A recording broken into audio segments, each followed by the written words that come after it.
Менее чем за неделю в региональный центр МФЦ «Мои документы» обратилось 167 граждан, желающих проголосовать 18 марта не по месту регистрации. Кампания по приему таких заявлений стартовала 31 января. Отметим, на этих президентских выборах порядок голосования по месту фактического нахождения стал проще. Заявителю достаточно иметь при себе паспорт, а если документ на замене – временное удостоверение личности. В заявлении гражданину необходимо указать удобный для него избирательный участок. Всего для жителей Коми сейчас работают 93 центра и офиса «Мои документы». Время на оказание услуги не превышает 10 минут.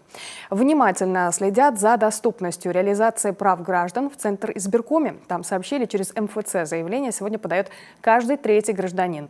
Меньшая часть делает это лично, через территориальные избирательные комиссии. Основная масса через единый портал госуслуг. Это удобно тем, что все можно сделать, не выходя из дома. Мы сейчас очень активно работаем и с МИДом, чтобы тоже и за рубежом на возможных там интернет-ресурсах, там консульств наших служб.